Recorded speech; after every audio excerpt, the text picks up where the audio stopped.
Bem-vindo todos a mais uma Vida Feito Trabalho aqui na Amorosidade, Senhor da Manhã. Hoje a gente vai dar seguimento nas apresentações do livro Jesus no Lar, psicografado por Chico Xavier, escrito pelo espírito Nélio Lúcio. Interessante esse livro que ele falava como era estende mais próximo como era o dia a dia do Cristo com os apóstolos, como é que a coisa se dava. Alguns avisos, aproveitar enquanto o Didio ainda não dormiu, né? Hoje é o nosso último encontro, a casa volta a funcionar normalmente no dia 4, segunda-feira.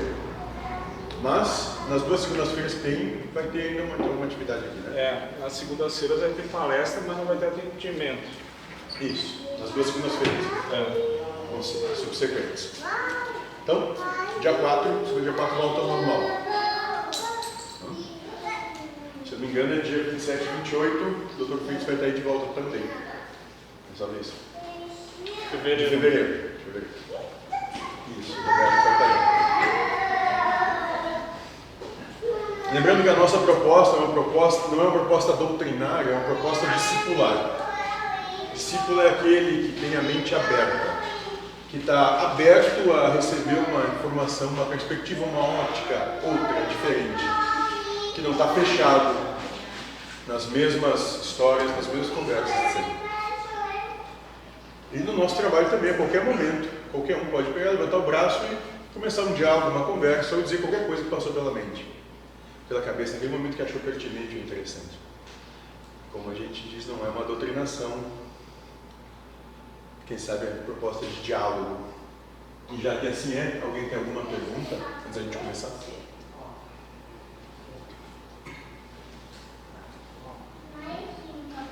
Tudo tranquilo? Ótimo.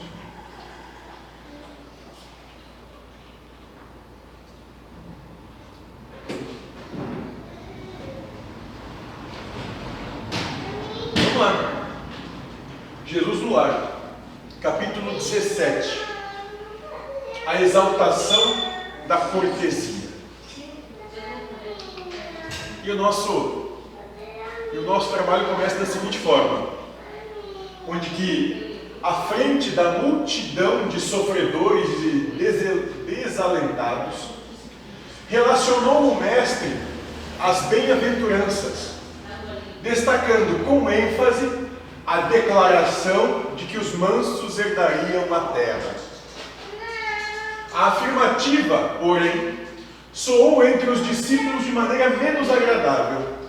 Tal asserção não seria encorajamento à ociosidade mental? Então, nesse momento, nos encontramos no monte, onde o Cristo está terminando da sua pregação, onde ele fala das bem-aventuranças. E ele enfatizou, o Cristo, que os mansos herdariam a terra.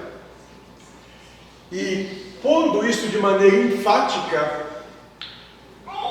aqueles que o seguiam de maneira mais próxima, os apóstolos, ouvindo aquilo, começam a murmurar entre eles. Mas será que tal asserção, será que tal afirmação, será que dizer isso, que os mansos vão herdar a terra, com isso a gente não está encorajando os outros, encorajando a multidão a entrar na ociosidade, a não fazer mais coisa alguma? Será que estamos encorajando que se torne um bando de vagabundos? Esse é o momento que a gente se encontra agora. Cristo tendo terminado a sua exposição e o murmurinho dos apóstolos ao lado dele. Se o Evangelho reclamava espíritos valorosos na sementeira das verdades renovadoras, como acomodar a promessa com a necessidade do testemunho? Então aqui está nos dizendo que, se essa proposta de mudança de vida, que é o Evangelho, tinha necessidade de seres de valor seres com disposição, gente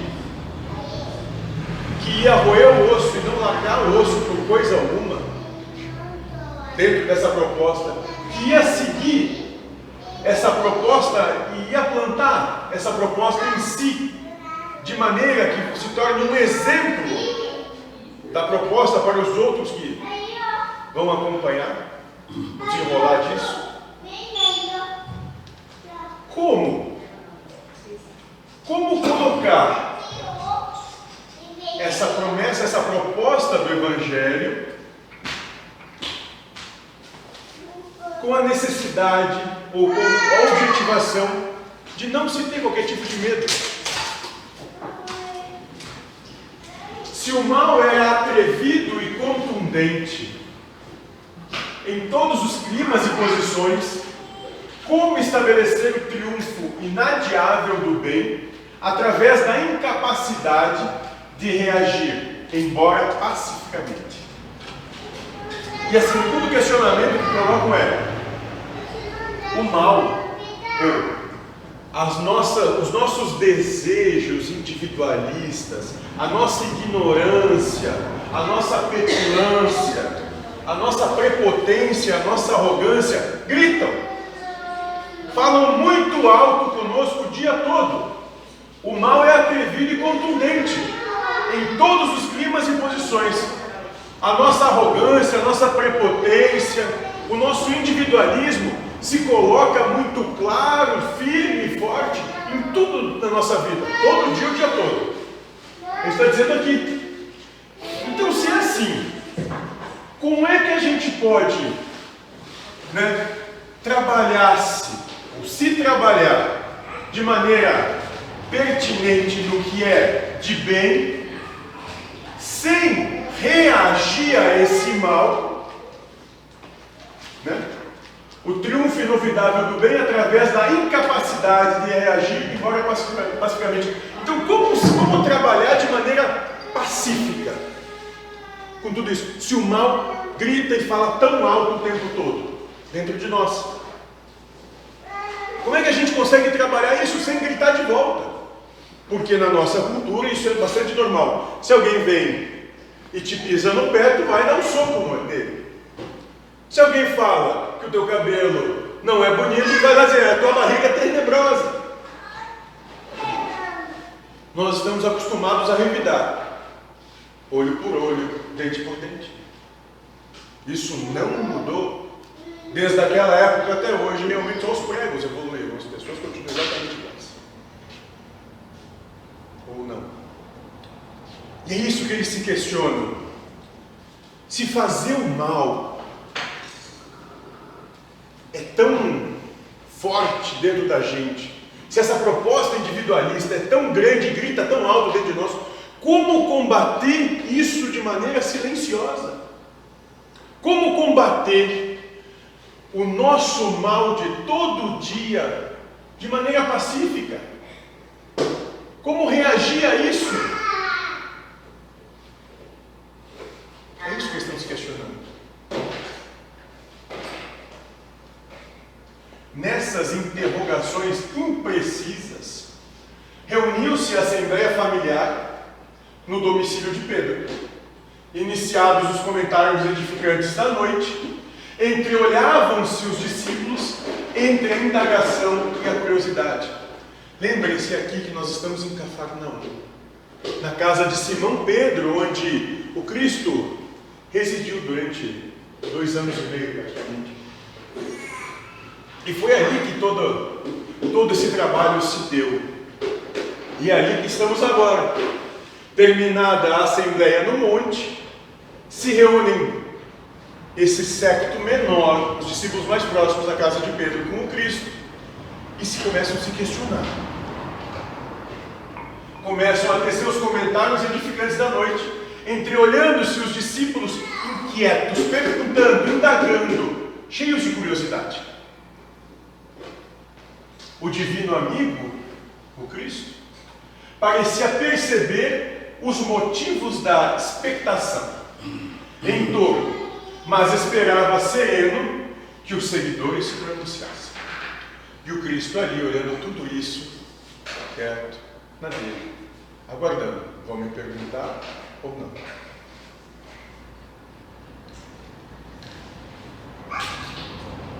Foi então que Judas, rompendo o véu de respeito que aureolava a presença do Mestre, inquiriu loquaz. Então Judas teve a coragem, o peito de dizer: bom, se ninguém vai falar nada, eu vou. E ele faz a seguinte questão: Senhor, por que atribuíste aos mansos a posse final da terra? Dizer, mestre, o que são esses que não fazem nada, que não vão fazer nada, que vão ficar com tudo? Mas os corações acovardados gozarão de semelhante bênção? Esses que são os vagabundos, que não fazem nada, merecem tudo isso? E ainda, os incapazes de testemunhar a fé nos momentos graves de luta e sacrifício serão igualmente bem-aventurados? Está dizendo, esses que não têm condição de dar a sua renúncia, de prestar o seu sacrifício pessoal por essa proposta, esses que não vão fazer isso naqueles momentos que são mais necessários, principalmente, eles também vão ser bem-aventurados. Olha o entendimento daqueles que eram mais próximos.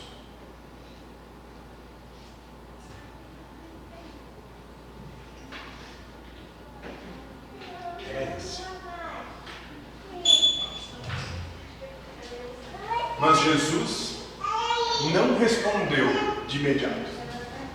Vagueou o olhar através dos circunstantes, como a pedir-lhes a exposição de quaisquer dúvidas que lhes povoassem a alma.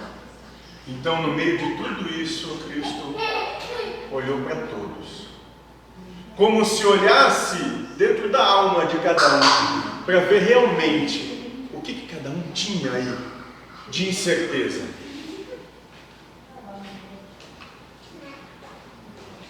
E Pedro, nisso, cobrou o ânimo e perguntou: sim, mestre, se um malfeitor visitar minha casa, não devo recordar-lhe os imperativos do acatamento recíproco? E aí Pedro diz o seguinte: mas se alguém entra na minha casa para me agredir, alguém quer me fazer mal, eu devo então ficar parado, quieto, e deixar ele fazer o mal? Ou eu devo dar a ele o que ele está me trazendo? Se ele me vem com um pau, vou eu com um pau para cima dele também. Isso é o que Pedro questiona Cristo nesse momento. Mas entregar-me-ei sem qualquer admoestação fraternal aos seus delituosos caprichos, a pretexto de guardar a mansidão a que te referiste? Ele disse: mais ainda, Senhor, será que eu tenho que ficar quieto enquanto ele vem e acaba comigo? Enquanto ele toma tudo que é meu aqui, eu tenho que ficar quieto olhando isso? Quem sabe, será que eu devo ajudar ele a levar a televisão para o carro dele? É isso que Pedro questiona no Cristo.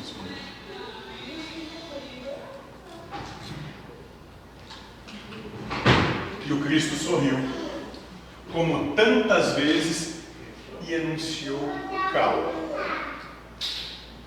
Enganaram-se todos, naturalmente. Todos estão enganados. Eu não fiz o elogio da preguiça, que se mascara de humildade, nem da covardia, que se veste de cordura para melhor acomodar-se às conveniências humanas. Diz: ninguém de vocês me entendeu, porque eu não dei aqui a minha palavra em nome da preguiça ou da covardia. Eu não disse isso. Essas são as conclusões que vocês tomaram para vocês. E ele continua, quando ele diz: as criaturas que se afeiçoam a semelhantes artifícios sofrerão duramente os instrumentos espirituais de que o mundo se utiliza para reajustar os caracteres tortuosos e indecisos. E ele continua dizendo: esses que assim procedem vão colher o que estão plantando. Os que procedem como se colocando de não querer fazer a sua parte, de não querer fazer coisa alguma, ou mais ainda, né, de se colocarem como vítimas nas situações, se vitimizando, esses vão receber a parte deles de acordo com o que estão fazendo. Um vai ganhar muito trabalho para si, porque para voltar a ter o que tinha vai ter que fazer mais. Outro vai ser considerado como incapaz pelo mundo realmente, e ninguém vai lhe dar crédito.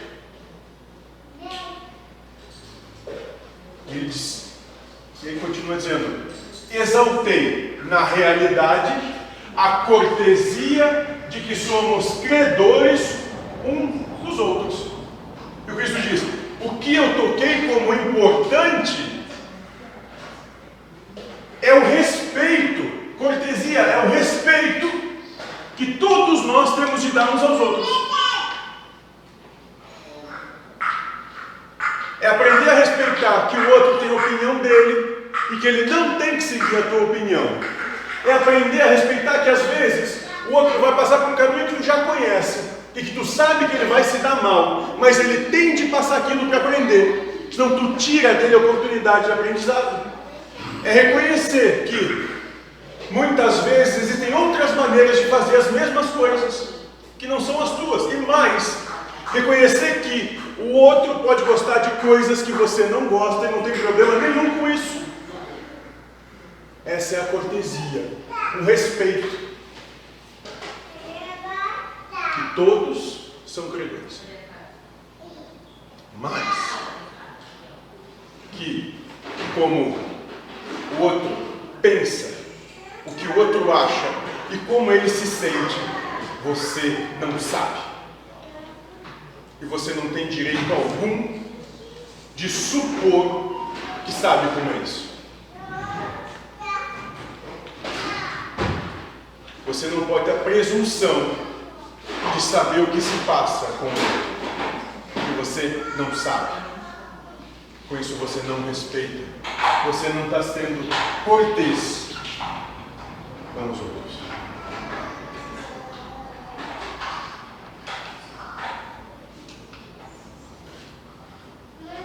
Ele continua dizendo: bem-aventurados os homens de trato ameno, que sabem usar a energia construtiva entre o gesto de bondade e o verbo de compreensão.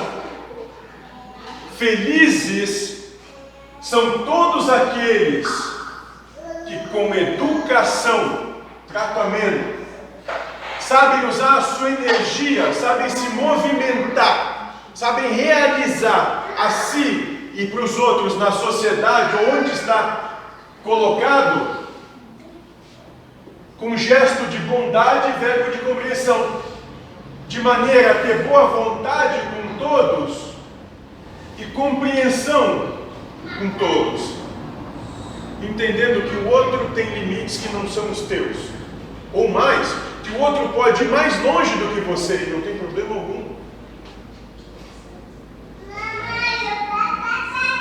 E olhar isso com boa vontade. Que bom. Porque se fôssemos todos iguais, seria insuportável a coexistência. Sendo diferentes, a gente arranja problema todo dia. Se fôssemos todos iguais, certamente todos os dias nos aniquilaríamos. Porque seria insuportável conviver com isso. Ele continua dizendo: bem-aventurados os filhos do equilíbrio e da gentileza, que aprenderam a negar o mal, sem ferir o irmão ignorante que o solicita sem saber o que pede. Felizes, felizes, todos aqueles que são equilibrados, que não pendem para um lado e para o outro, que traçam, que andam num caminho do meio, sem se levar pelas suas paixões, Felizes são esses que tratam os outros com gentileza, com educação, e que aprendem a negar o mal, aprendem a olhar para o outro e respeitar o outro como ele é, não querendo impor ao outro o que acha que deveria ser, sem ferir o irmão, ignorante, sem apontar, acusar, condenar o outro, porque ele não sabe. Ignorante que o solicita sem saber o que pede, que não sabe. Sabe? É como a gente querer que uma criança faça o que não é pertinente a ela. O mentor vai falar: o tempo todo estão pedindo que cães construam prédios. Não é da natureza deles, eles não sabem. Mas vocês querem que façam. Não vão fazer. Não é desse jeito que funciona. Cada um dá o amor que tem para dar no momento que está dando esse amor. E aí ele continua, o Cristo, quando ele diz: abençoados os que repetem 1000 vezes a mesma lição sem alarde, para que o próximo lhes aproveite a influenciação na felicidade justa de todos. Olha só, abençoados. Aqueles que recebem a bênção são aqueles que 1000 vezes fazem a mesma coisa sem alarde, sem reclamar. 1000 vezes fazem a mesma coisa sem reclamar, porque ele compreende que o próximo, que o outro, que o seu irmão, quem está do lado, quem é próximo, precisa dessa repetição de 1000 vezes. E faz com que essa repetição passe a influenciar, ajuda na felicidade justa de todos. Essa mesma repetição faz com que tudo e todos onde está inserido cresçam. Assim é. Nem tu tem que repetir 10.000 vezes para cada uma a mesma coisa, até que um dia acontece.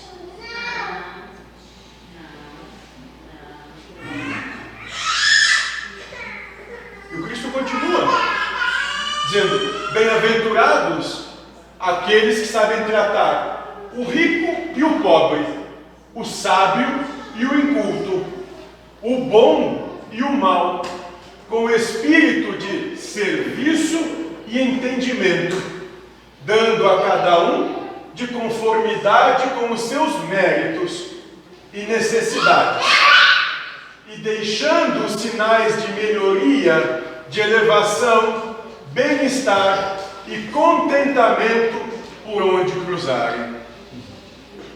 Olha o Cristo aqui dizendo o seguinte: nós temos que compreender que justiça não é dar para todos a mesma coisa. Justiça é dar para cada um o que precisa e merece.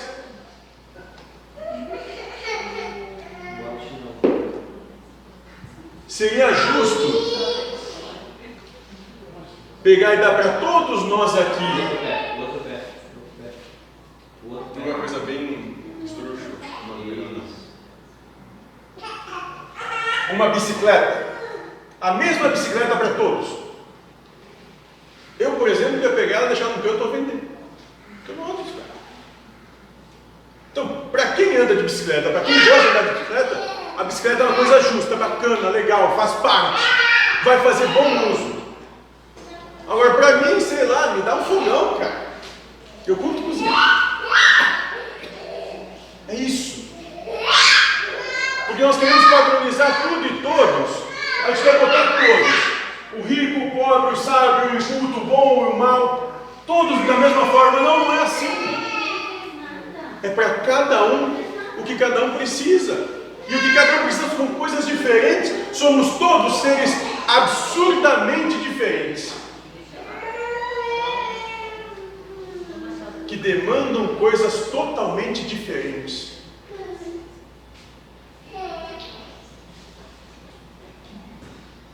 E é isso que ele está dizendo, né? E quando tu começa a perceber, de conformidade com seus méritos e necessidades, o que precisam e merecem, dando para cada um o que cada um precisa e merece, diante da sua necessidade, e ainda deixando sinais de melhoria, elevação, fazendo com que dessa maneira a coisa se torne harmônica, verdadeira, sincera, trazendo bem-estar e contentamento por onde cruzam, andando e deixando em seus passos um rastro de felicidade. É assim.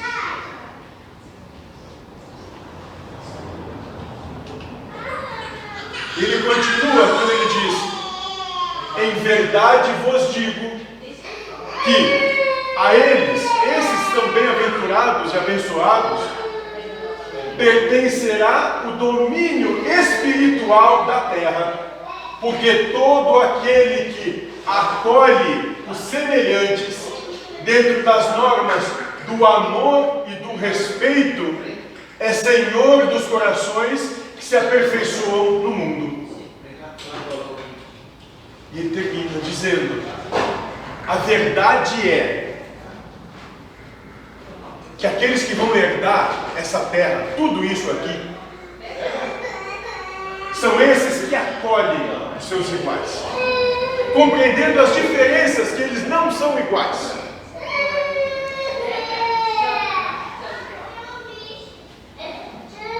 E esse acolhimento se dá dentro do amor e do respeito, onde amor não é passar a mão na cabeça, amor é dar aquilo que cada um precisa e merece, fundamentalmente da liberdade, compreendendo que o outro é uma singularidade e que demanda coisas singulares, diferentes de você.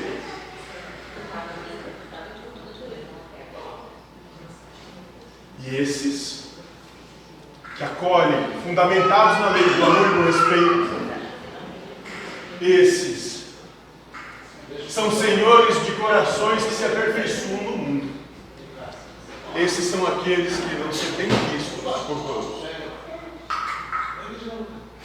porque eles não são aqueles que são agradáveis, são aqueles que são necessários, que tocam na ferida e que não colocam panos por cima para mascarar.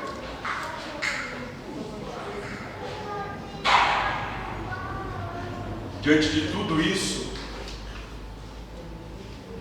de tudo que o Cristo colocou, alívio e alegria transbordaram do ânimo geral e dos olhos fitos, agora, nas águas imensas do grande lago.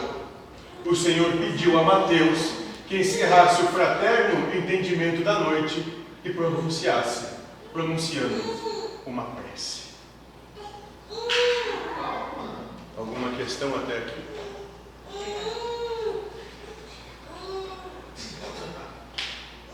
Trabalho da vida de todos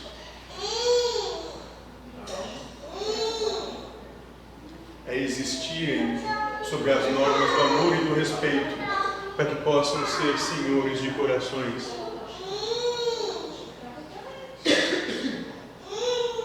Começa isso em casa. É ali que começa. Na própria casa. Junto dos mais próximos. E para isso tem que aprender a renunciar. Renunciar às opiniões. Renunciar aos próprios gostos. Renunciar ao que acredita. Em favor da paz, da harmonia e da felicidade. Só assim. Renunciar. Certo até aqui? Alguma pergunta? Então tá bom. Para a gente terminar, capítulo 18 fala da bênção do estímulo.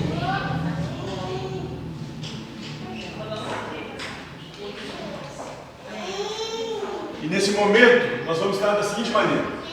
Comentavam os aprendizes que a verdade constitui dever primordial acima de todas as obrigações comuns.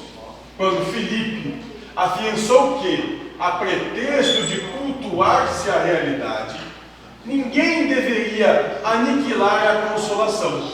E talvez por reportar-se, André, a franqueza com que o mestre atendia aos mais variados problemas da vida, o Senhor tomou a palavra e contou atencioso.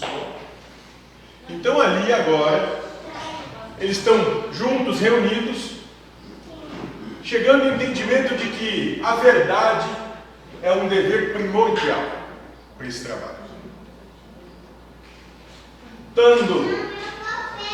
Tomando conta disso, o Cristo veio e começa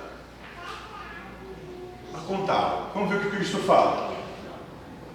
E é uma história, uma parábola, onde ele diz: devotado chefe de família, que lutava com bravura por amealhar recursos com que pudesse sustentar o barco doméstico, depois de desfrutar vasto período de fartura, viu-se pobre e abandonado pelos melhores amigos.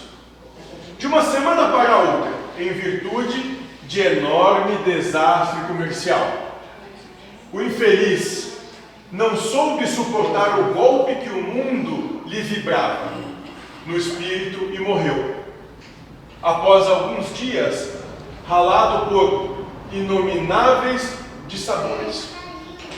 Então ele fala aqui de um devotado chefe de família que tem na sua vida, nos seus negócios, uma queda, que cai, que sofre um prejuízo grande.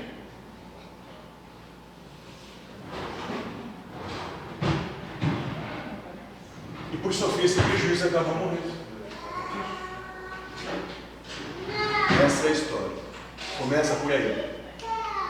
Ele vai continuar dizendo: entregue a si mesmo ao pé de 6 filhos jovens, a valorosa viúva enxugou o pranto e reuniu os rebentos ao redor da velha mesa que lhe restava, e verificou que os moços amargurados pareciam absolutamente vencidos pela tristeza e pelo desânimo. Bom, nesse quadro todo, a esposa, que agora viúva, reúne toda a família, os 6 filhos ao redor da mesa, da velha mesa, e ao reunir vê todos eles derrotados. Sob os prantos da morte do pai, todos estão derrotados aí. E essa mulher está nessa situação agora. O provedor, o marido, morreu. Eu tenho 6 aqui ao meu redor, 7 comigo, e estão todos derrotados. Entram em qualquer competição já perdendo, porque já chegam perdidos. Cercada de tantas lamentações e lágrimas, a senhora meditou. E, em seguida, dirigiu-se ao interior, de onde voltou sobraçando pequena caixa de madeira, cuidadosamente cerrada, e falou aos rapazes com segurança. Bom, essa mulher, nessa situação toda, nesse desespero todo, parou. Começou a pensar, saiu daí e foi buscar uma caixinha de madeira. E daí, ela diz o seguinte: meus filhos, não nos achemos em tamanha miserabilidade. Neste cofre possuímos valioso tesouro que a previdência paternal lhes deixou. É fortuna capaz de fazer a nossa felicidade geral. Olha só ela dizendo aqui: ô gurizada, parou tudo. Chega de choro, a coisa não está tão ruim assim, porque o pai de vocês deixou aqui um cofre pra gente. E aqui dentro tem coisa boa. Presta atenção. Entretanto, os maiores depósitos do mundo desaparecem quando não se alimentam nas fontes do trabalho honesto e produtivo. Entretanto, não adianta a gente querer fazer muita poupança, guardar muita coisa, porque isso tudo se vai se a gente não se embasa em trabalho honesto e produtivo. Se a gente não faz a nossa parte. Em verdade, o nosso ausente, quando desceu ao repouso, nos empenhou em dívidas pesadas. Todavia, não será justo o esforço pelas resgatar com a preservação de nosso precioso legado? Bom, acontece que o pai de vocês que faleceu, né, depois de falecido, ele deixou para a gente aqui um débito, dívidas que a gente vai ter que saldar. Porque é justo que a gente pague as nossas dívidas, porque nós queremos deixar um legado para esse mundo. Nós queremos fazer algo diferente.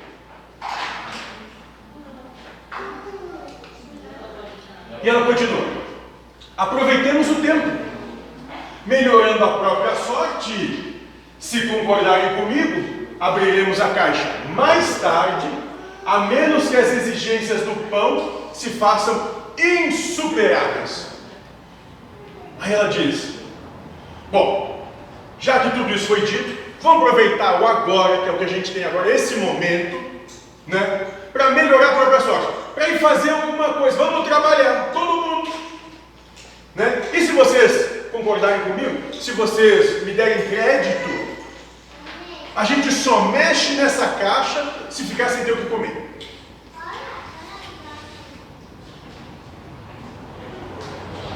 Belo sorriso de alegria e reconforto apareceu no semblante de todos. Ninguém discordou da sugestão materna. Bom, todo mundo concordou e disse: tá, vamos lá. É isso, vamos fazer isso como a senhora disse. Não vamos mexer, a não ser que não tenha o que comer. No dia seguinte, os 6 jovens atacaram corajosamente o serviço da terra. No dia depois dessa história toda, foi todo mundo pegar sua enxada e começar a trabalhar. Valendo-se de grande gleba alugada, plantaram o trigo com imenso desvelo, em valoroso trabalho de colaboração. Então, tendo uma terra grande que alugaram, foram plantar trigo.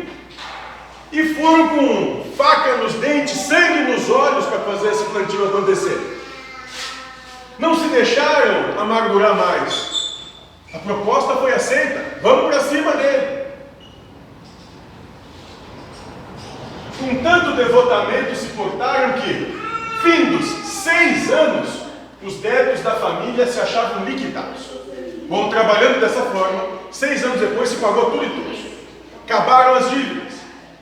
Enorme propriedade rural fora adquirida e o nome do pai coroado de novo pela honra justa e pela fortuna própria. Passados 6 anos, o esforço valeu tanto que compraram uma propriedade ainda maior e retomaram o legado deles e o nome do pai.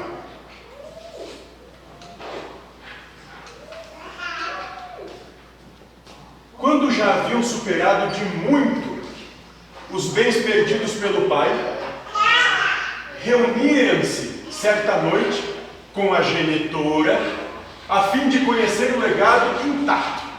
Bom, depois de ter resolvido tudo e ter mais ainda do que o pai jamais teve, esses 6 filhos pegaram a mãe e disseram assim: tá, mãe, mas a gente quer saber o que tem na caixa.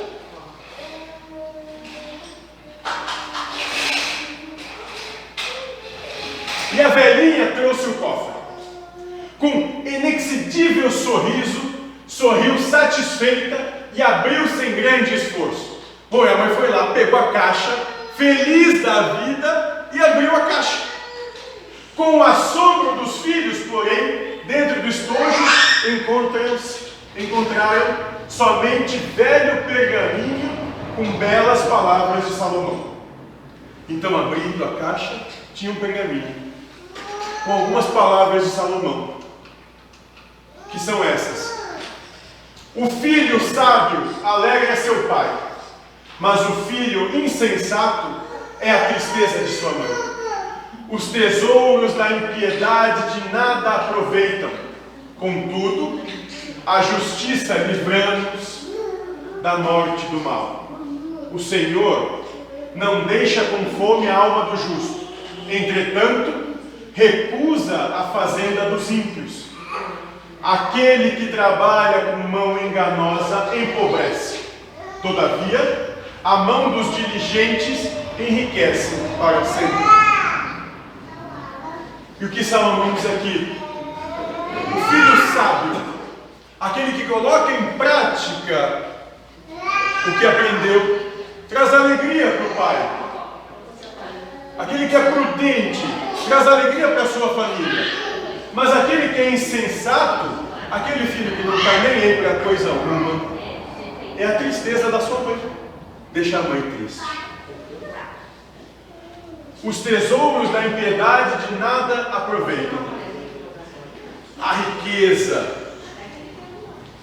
quando é feita sem que seja de maneira justa, ordeira, pacífica, não é aproveitada. No entanto, o que vem da justiça, o que é justo, livra todos da morte e do mal. O que é justo faz bem para todo mundo. O Senhor não deixa com fome a alma do justo. Aquele que faz a sua parte não passa a miséria. Mas Deus também vai recusar a oferta daquele que não vale nada, daquele que quer só para si, que só pensa em ganhar para si e que não quer saber dos outros, que não está nem aí por ter ao redor de si, porque só ganha quando todos ganham. Deus tem todos como filhos e quer servir a Ele, bom, façam com que todos ao redor ganhem, não só você. Por isso que Deus vai recusar a fazenda dos ímpios, a oferta dos ímpios. Aquele que trabalha com mão enganosa empobrece. Aquele que quer levar vantagem do outro só, não vai chegar a lugar algum. Mas a mão dos diligentes enriquece sempre. Mas aquele que trabalha de maneira profícua, justa, com esforço pessoal, sem querer levar vantagem, esse vai sempre se tornar rico, mais dia menos dia.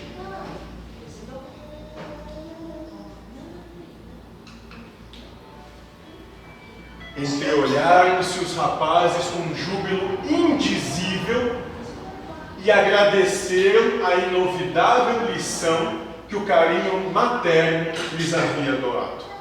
Bom, e esses filhos se reuniram e disseram: muito obrigado. Muito obrigado.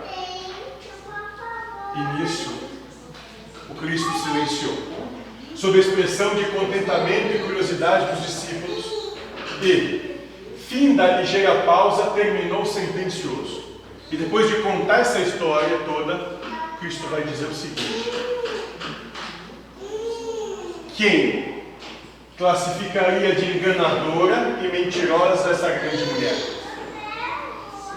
Porque ela chegou dizendo: nessa caixa tem um tesouro, a gente não está mal não, o pai de vocês deixou um negócio aqui que vale muito, mas vamos só usar se a gente não tiver o que comer.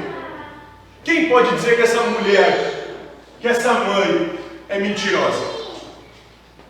Seja o nosso falar sim, sim e não, não, nos lances graves da vida, mas nunca espezinhemos a bênção do estímulo nas lutas edificantes de cada dia.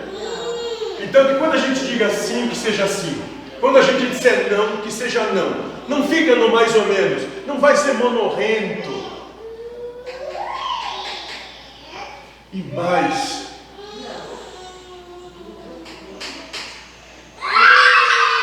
nunca chute cachorro morto.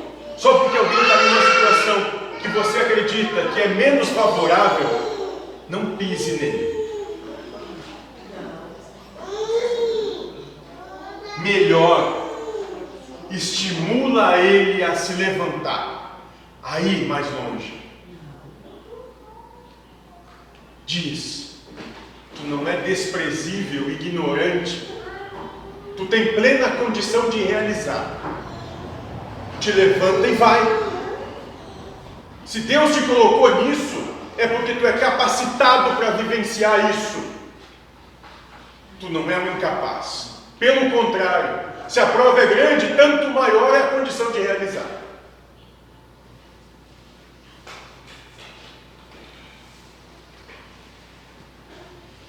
O grelo tenro e a promessa do fruto, a pretexto de acender a luz da verdade, que ninguém destrua a candeia da esperança.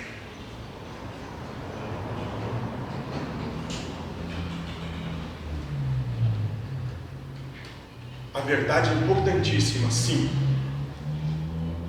Mas se ela for colocada para derrubar, se ela vai derrubar alguém, é melhor se calar.